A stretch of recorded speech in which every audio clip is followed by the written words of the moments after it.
کی کارروائی دو مختلف بینچز میں جو دونوں کی سربراہی چیف جسٹس عامر فاروق صاحب کر رہے تھے. ایک میں ان کے ساتھ جسٹس جہانگیری صاحب تھے جس میں القادر ٹرسٹ یونیورسٹی والا جو کیس ہے اس میں ہم نے ضمانت کی درخواست دے رکھی تھی محترم عمران خان صاحب کی جانب سے. اور ہماری شومی قسمت کے آج بھی اس کی سنوائی حتمی طور پر نہ ہو سکی اور آج یہ طے پایا کہ کیا یہ ضمانت کی درخواست دی جا سکتی ہے یا اس میں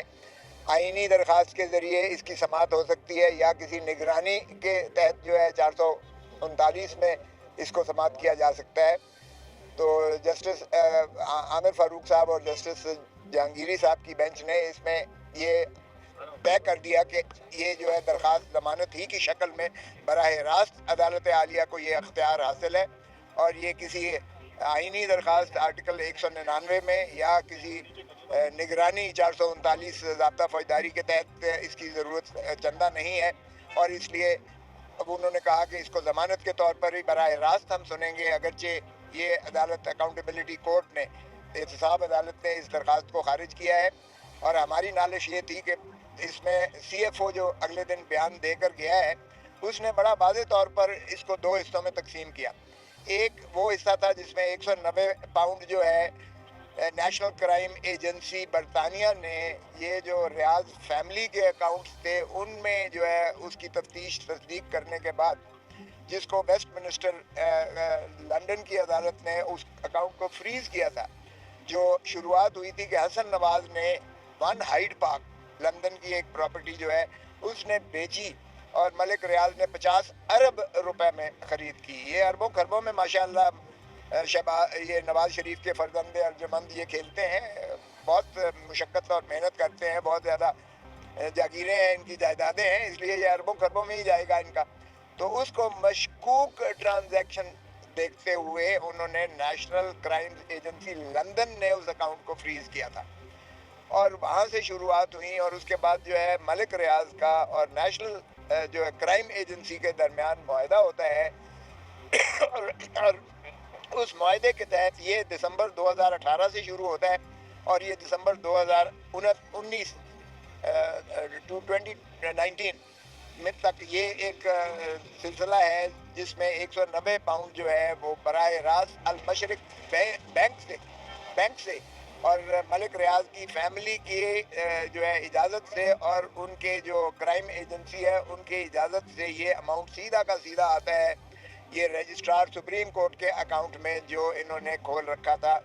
ملک ریاض کی اس جو ایک ان کے خلاف جو 460 ارب روپے کا جو ان کا کہا گیا کہ یہ انہوں نے شارٹ فال انہوں نے جو ہے سندھ حکومت کا زمین اراضی کے افزانے میں جو انہوں نے بیریا ٹاؤن بنایا ہے کراچی میں اس کے افزانے میں ان کے ذمہ بنتا ہے کیونکہ انہوں نے اس کی کم تر قیمت ادا کرتے ہوئے یہ خرید کی ہے. تو وہ 460 ارب روپیہ جو ہے سپریم کورٹ نے ملک ریاض پر ہرجانہ لگایا اور اس کی ایگزیکیوشن میں امپلیمنٹیشن میں اس کے لیے انہوں نے اکاؤنٹ کھولا تھا یہاں سپریم کورٹ کا. تو وہ اماؤنٹ جو 190 ملین ہے وہ سیدھا المشرق بینک لندن سے ان کی اپنی فیملی کے توسط سے وہ 190 پاؤنڈ یہ آیا. تو سی ایف او نے جو بیان دیا یہاں اکاؤنٹیبلٹی کورٹ میں جیل میں جو ٹرائل ہو رہا ہے اس میں اس نے کہا کہ یہ سیدھا اماؤنٹ آیا اور اس میں نہ تو کوئی عمران خان صاحب کا جو ہے دخل عمل تھا, نہ ان کو ایک ڈھیلا بھی اور پائی بھی اس میں سے جو ہے نکالی گئی اور نہ ہی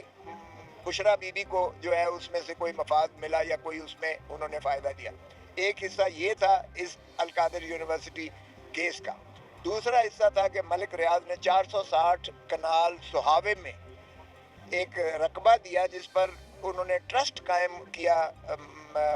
جس میں ٹرسٹ میں یونیورسٹی کا انعقاد ہونا تھا. وہ بلڈنگ انہوں نے بنا کے دی اور اس میں جو ہے یونیورسٹی آج بھی وہ قائم اور دائم فنکشنل ہے جس میں بچوں کو مفت تعلیم دی جا رہی ہے. اور وہ لاہور یونیورسٹی جو پنجاب یونیورسٹی ہے گورنمنٹ کالج لاہور یونیورسٹی اس کے ساتھ منسلک ہے یہ القادر یونیورسٹی کی. وہ بچے جو ہے وہاں ڈگری لینے کے حقدار ہیں. تو وہ رقبہ میں بھی انہوں نے یہ बयान दिया जो CFO पेश हुआ कि उसमें भी ये ट्रस्ट के ज़िम्मे है। ट्रस्ट के जो एडमिनिस्ट्रेशन है उसमें इमरान खान या बुशरा बीबी का कोई ताल्लुक नहीं है। ये जो ज़मीन है वो भी ट्रस्ट के नाम है, जो बिल्डिंग और इमारत हैं वो भी ट्रस्ट के नाम है,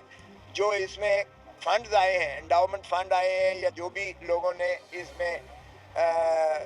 डोनेशंस दी हैं, डोनेशंस वो भी सारी ट्रस्ट के नाम है। और ट्रस्ट को एडमिनिस्ट्रेशन चलाती है जिसमें इमरान खान या बुशरा बीबी का कोई दखल अमल नहीं है और ना ही इन्होंने एक धेले का इसमें से मफाद उठाया। तो हैरत है, हैरत ये है कि अलकादिर ट्रस्ट वाले यूनिवर्सिटी के मुकदमे भी इमरान खान को भी अंदर है और बुशरा बीबी भी उसमें जो है वो जमानत पर है उसमें, और वो दूसरे केस में वो भी जेल में है। तो मुझे समझ नहीं आती है कि ये कैसा सरकार ने मुकदमा बनाया है जिसमें 190 मिलियन वो भी जो बराह रास्त सुप्रीम कोर्ट में अकाउंट में आया, जो सरकारी खजाने में पहुंच चुका है, और बाद में जो ट्रस्ट बना है, वो बिल्डिंग बनी है, वो यूनिवर्सिटी बनी है, जो वो भी बदस्तूर ट्रस्ट और एडमिनिस्ट्रेशन के नाम है, जिसमें से ना इमरान खान और ना बुशरा बीबी ने कोई मफाद नहीं उठाया है। तो उसकी ज़मानत की आज दरख्वास्त थी, तो मैंने कहा जी ये तो सीधा सीधा केस है, सुन लीजिएगा। तो बाहर कैब ये तय करने के बाद परसों के लिए उसे उन्होंने रखा है, और मैंने यही विनती की है, रिक्वेस्ट की है कि मैं नवाज शरीफ तो नहीं हूँ, लेकिन अगर तो मियाँ या शरीफ का नाम साथ लग जाए तो फिर तो 1 मिनट लगती है और फिर स्पीडें लग जाती हैं समाप्त करने में, और फिर उनको जो है रिलीफ मिलती है। लेकिन अगर इमरान खान या PTI का नाम आ जाता है तो फिर उस पर तारीखों पर तारीखें पढ़ना शुरू हो जाती हैं। आप देखें परसों ये क्या करते हैं बाहर के, हम तो कहाँ हैं कि खुदारा आपने आइन की पासदारी और कानून की अमलदारी का हल्फ उठा रखा है, और आप बुनियादी हकूक़ के ज़ामिन है पाकिस्तान की आवाम के। तो बुनियादी हकूक़ जो है पाकिस्तान के इसी चीज़ के मुतकाज़ी है कि वो कोई भी हो, वो ज़रूरी नहीं है कि सिर्फ शरीफ ही हो या मियाँ साथ लिखा हो तो उसको ही सिर्फ अदालतें रिलीफ दे, बल्कि जिसका भी हो, चाहे वो कोई अमीर हो, गरीब हो, ताकतवर हो या वो नादार हो, जो भी हो, उसका जो है वो इंसाफ करना आपका काम है। दूसरा केस लगा हुआ था साइफर वाला। साइफर वाले की अपील जो है आप देख रहे हैं कि इतने अरसा से चल रही है,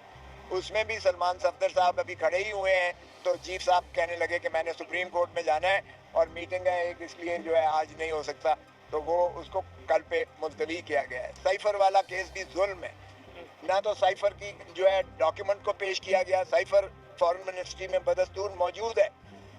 उसका मुंदरजात और मतन कभी पेश नहीं हुआ। आपने ऑब्जर्वेशन सुन ली, अदालत ने कहा कि भाई जिस मुद्दा पर आपने एक शख्स को सजा दी है वो मुद्दा अदालत के सामने कभी पेश ही नहीं किया गया। जब पेश ही नहीं किया गया तो किस तरह आप पता कर सकते हैं कि ये कोई दुश्मन को मफाद देने के लिए जो है ये साइफर को मुश्तहर किया गया है, जब साइफर आया ही नहीं है अदालत के सामने। और यही कहा गया कि ये फौजदारी मुकदमा है, फौजदारी मुकदमे में आपको बिला कमोकाश जो है आपको शहादतें पेश करना पड़ेंगी, और अगर आप बुनियादी डॉक्यूमेंट पेश नहीं करते हो तो आर्टिकल 129 जी है कानून शहादत, जिसमें आपके खिलाफ वो इन्फ्रेंस जाएगी और फिर वो केस तो रद्दी के टोकरी में फेंकने के लायक है। लेकिन उसमें भी मोहतरम इमरान खान साहब को सजा भी हुई है और शाह महमूद कुरैशी साहब को भी सजा हुई है, और वो कल पर चला गया है। हम मुतवक्के हैं, हम मुतमन्नी हैं और मुल्तमिस हैं और मुतजस्सिस हैं। खुदारा देर ना लगाइएगा, क्योंकि ये पाकिस्तान के अवाम ने 8 फरवरी को जो 2 टोक फैसला दिया वो यही दिया कि इमरान खान ना बागी है, ना इमरान खान गद्दार है, ना इमरान खान चोर है, ना इमरान खान ने कोई भी उससे मुफाद उठाया है। इमरान खान ही को लोगों ने अर्दिल अजीज होते हुए उसको मैंडेट दिया है और उसको अवाम की खिदमत करने के हक है, और वो अवाम ही के लिए आज जेल में वहाँ सऊबत और कर्ब में मुब्तला है। और कल सही कहा बुशरा बीबी ने कि अगर इमरान को कुछ होगा तो ये कौम भी जो है उसको माफ़ नहीं करेगी, और फिर कौम जाने और फिर जो उनको नुकसान पहुंचाने वाले हैं फिर वो जाने। सो अदालतों से इसलिए एहतरामन अर्ज़ है कि खुदारा इंसाफ दीजिएगा, क्योंकि अवाम आपकी तरफ देख रहे हैं, पाकिस्तान की 25 करोड़ अवाम, और आप ही की तरफ मुल्तमस भी हैं और बहुत अदब से मुस्तदी हैं कि इंसाफ करें और पाकिस्तान के जो है जमहूरियत को और पाकिस्तान के लोगों को सही हकूक़ दिलाकर और जमहूरियत का बोलबाला करें। बहुत मेहरबानी।